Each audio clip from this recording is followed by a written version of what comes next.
y a même pas de débat entre préoccupation yi nga xamante ne bi moom la professeur Amsatou Sow Sidibé wax ak li Pape Djibril Fall wax man moom li mu wax man déjà depuis jeudi man bouclé naa sama def naa sama triangulation bu doon ailleurs on allait parler en fait du bouclage de l'enquête parce que qu'est-ce qui s'est passé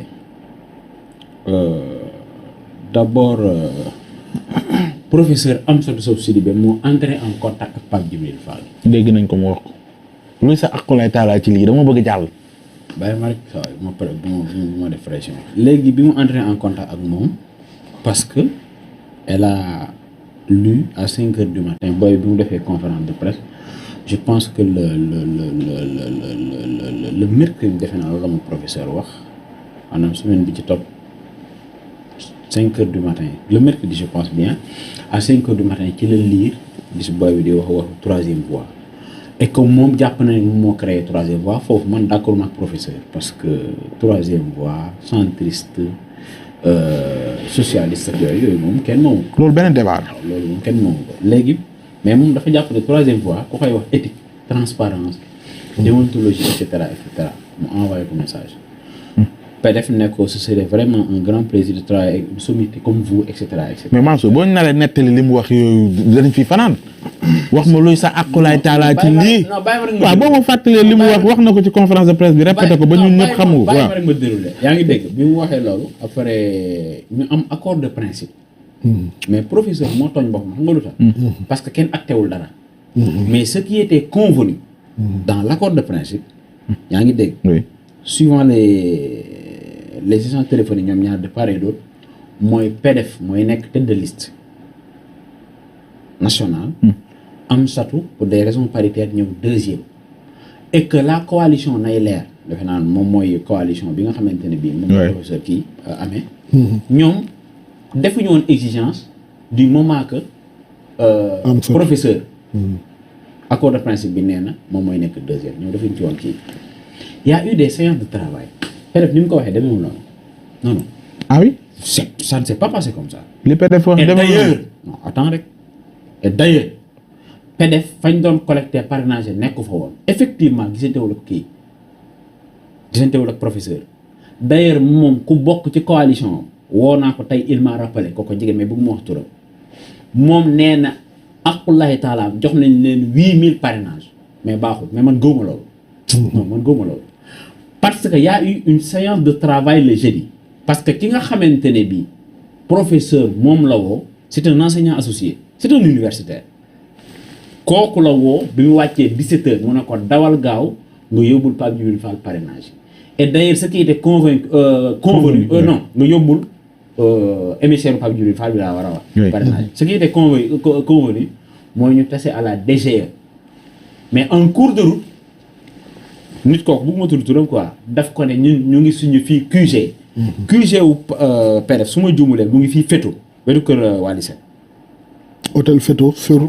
foofu lañ nekk route de l'aéroport. y a eu une séance de travail le jeudi. y a eu une séance de travail sur le contrôle des parrainages ñoom yi ñu indi. et physique et comment on appelle ça encore et électronique. liggéey nañu jour boobu.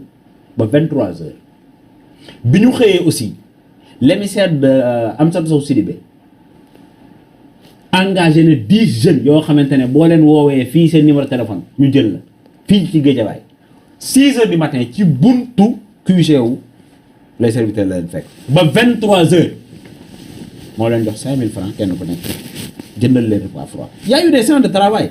léegi loolu alors que moom non attends moom il a dit rek ko jox mu delluwaat ko. ça ne s'est pas passé comme ça je regrette. kon loo bëgg a wax ni Pape Djibril li mu wax lan la. damay bàyyi quoi ça Ousmane. waaw mais du ma la relance parce que du ma la bàyyi tamit temps bi léegi mu jeex jàmbaar foog mu relance la. liñ des a bëreetul. affaire demeewul noonu léegi ñoom comme yow bëgguma wax la lépp ñu avant. waaw da ngay gaaw tamit xam nga man xam nga du. non laisse la développer am na solo. le vendredi 6h du matin ba 23h ñoom bi ñu paree le samedi defe naa séance je pense am na samedi mais ñoom samedi lañu déposé bi ñu déposé samedi nag ci la professeur woo son émissaire ne ko léegi qu'est-ce qu'il faut faire mu ne ko déet yow yaa PDF yéen a wax entre en contact avec lui muy woo PDF le samedi ba le mercredi PDF nangu koo jël loolu mooy dëgg. Amsatou. PDF nangu koo jël de. ok. de samedi à mercredi. non ba pare dafa am loo xamante ne bii dafa ko wax ci texam ci Seneweb man pour man nit ku am yar du waxee noonu parce que quand tu dis que man du ma nekk fii di xuloo koo xam ne am na 70 ans c'est-à-dire élégance. c'est-à-dire galanterie. c'est-à-dire teggin. mayul ñun sax ñuy tudd atu jigéen yoo xamante ne ñoo maase. professeur sunu maam la. comme fi jàngalul ku la jàngal.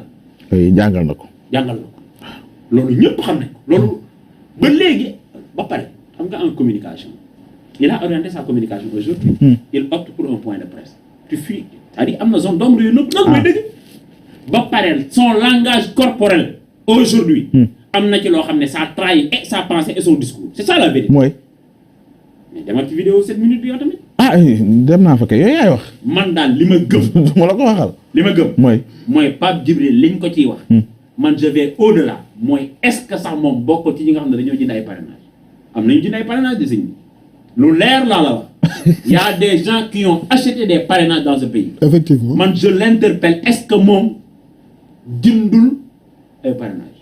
d'accord parce que. moom nombre de parrainage bi mu wax. ak ki nga xam ne moo ko doon rendre compte. nombre bi mu wax y a un fossé. d'accord ci 8000 la wax moom il parle de 15000 il dit j'ai des retours. Et j'ai en fait dans Sénégal il dit que moom am na ay retours ensuite sax am na ñoo xamante ne je pense en fait il parle du mouvement des artisans. Oui. etc. On m'a demandé 2000 j'ai amené 9000 mais 9000 yooyu fu mu jógee ak nan la ko amee. d'accord Abou. donc man aujourd'hui man j'aurais aimé mu wax lan moo tax moom. il n'a pas répondu aux appels incessants du professeur loolu waxu ci. d'accord. yaa ngi te loolu dina am solo mu leeral ko. ba pare. format man maa la wax semaine bii dina am yeneen développement. parce que c'est pas anodin. le fait que le monsieur Pape Thiam. bu Diourbel dégg nga li mu wax. waaw moom it conforter la position. non mais dégg nga li mu wax. dégg nga bu baax li mu wax. donc peut-être li mu wax il n'a convaincu personne. loolu mooy dëgg. d'accord. il n'a convaincu personne. kon am na lu muy nëbb. et que man professeur non attends rek mais bien sûr am na lu muy nëbb. kon manipulation am na ci. romb na manipulation. man dama xam nga peut-être loolu laa koy laaj. est-ce que moom bokkul ci ñuy jënd ay parrainage man loolu laa koy laaj. d'accord weesu naa ay jënd ak jëloo. dama koy laaj moom. aujourd'hui son point de presse qui n'est qu'en réalité de la communication. Il a fui et il a laissé énormément de zones d'ombre en vibration. yoo xam ne leeragul. il n'a qu'à dire aux Sénégalais. yaa ngi dégg. ñaata parrainage la ko ndaw si jox. ñaata la ko ci delloo. d'accord ñaata la ko ci retenir. et que lan moo tax kilifa gu toll noonu di ko woo du jël appelam tegu ko fenn. samedi ba mercredi du 2 jours. oui Abou. oui ci surprise waaw. surprise bi maa ngi ci ñëw fa la ñuy tëjee waaw. waaw ayca. man de. oui. Pape Djibril li mu wax doy na ma. doy na la. convaincre na ma te nit ku dëkku la. ku ñu yar la. ku pratiquer Amsatou Sow Sidibé. comme man maa ko gën a pratiquer Amsatou Sow Sidibé parce que man maa créé ñun ñoo créé parce que léegi réew mi sax bëggatuma di wax lu tax plateforme des femmes leaders. oui. jëli Amsatou Sow Sidibé ak femme bi sant. Fatou Sow Sarr Fatou Sow Sarr su ma rafetlu su ma yaakaarul couvrir woon ngeen ko femmes yooyu bu suñoo daje. caucus des femmes. bi ñu dajee non Fatou Sow bokk ci woon. waaw mais suñu après dajee maa leen dajale sur le dossier de Khalifa Sall ñëw leen ne interpellé leen en tant que maire indi Aïda Mbodj indi leen jox Nafissatou Wade mu présider ko après ñu dajee ñaari yoon kër Amsatou Sow Sidibé Amsatou Sow Sidibé le professeur day wax ak man téléphone 3 heures de temps wala 4 heures de temps ci lii di tax jéem ma ko cee joindre bi xew-xew bi amee ma daan dégg ñu sànni audio ku toll ni moom Amsatou Sow Sidibé professeur Amsatou Sow Sidibé ku sànni audio audioom laa dégg may xaar déclaration parce que su amee lenn lu ma dal parce que bi mu toogee këram délai passé mu war a quitté wul ñu waroon jox ko professeur Seydi bi affaire bi demee ci yoon bi ma déggee professeur Seydi ñu jox ko avocat damaa woo professeur Seydi ne ko kilifa la Sénat état du Sénégal moo ko sargalu ancien ministre la waaye bu ñu jëlee yoon yow fexeel ba état bi nga xam ne moo ko fa waroon jëlewu ko fi bàyyi état bi def seen liggéey donte amagoo foo dëkk amagoo foo jëm ciy dox jàmm ciy wax jàmm. logement de fonction yooyu. logement de fonction jeexoon na bu yàgg fi mu nekkoon point bi ko professeur defee ak ñi gis défense bi ma def ci professeur Seye dama ko woo 2 heures de temps ne ko professeur Amsatou kilifa la état du Sénégal su mënee jël ay kër di ko maye. bàyyi un professeur émérite comme professeur Amsatou Sow Sidibé ancien ministre la première femme bu bokk Sénat au Sénégal. ma xam professeur Amsatou Sidibé ñu ànd ci coalition. ma xam professeur Amsatou Sow Sidibé ñu ànd di liggéey 3e voie bii muy wax interpellé nañu ci wax nañu ci mais professeur Amsatou Sow Sidibé ci boppam moo sàkku dem ci Pape Djibril Fall. professeur Amsatou Sow Sidibé bi ma xam ñi liggéeyandoo ak moom xam nañ style universitaire yàgg naa ko wax méthodologie ak méthode universitaire bokkul ak terrain bi Pape Djibril Fall mi ma xam ci kilif ci am kilif ci yar ci dëggu Pape Djibril Fall ci waajuram ku amoon barkel taalibe Serigne Saliou bi mu ñibbisee toog fi Sénégal Pape Djibril la uuf ay rakkam ba ci caat beeg ba ci Serigne Saliou ba ñu diplômé fayal leen ay études yu cher dëkkal leen ci kër bu baax yore leen ba ay waajuram lu ñuy taxaw ñooy seedeel xam nga wax bu jotee dañ koy wax keroog bi Pape Djibril génne gis naa Sénégalais attaqué Cheikh Gadiaga bi toogoon ci wetam. Cheikh Gadiaga c'est un diplômé supérieur des gestions waroon dem Canada Pod et Marichou ñëw mu abal leen seen kër abal leen otom dimbali copain am boo xam ressources humaines la def dugg ci film bi Sénégalais yi traité ko c'est un Sénégalais c'est un gestionnaire chef d'entreprise doon jël parc la kooku ñoo créé Given Project ak Given Project Given Talk Cheikh Gadiaga boobu ak Pape Djibril Fall ñoo ko yoroon ci Given Project boobu la leen boole ba Cheikh Gadiaga indi Pape Djibril Fall dénk ñu ko mën a ñu nag Badara Gadiaga ñu nekk ak Pape Djibril Fall mu nekk nit koo xam ne ñàkkam akam njugam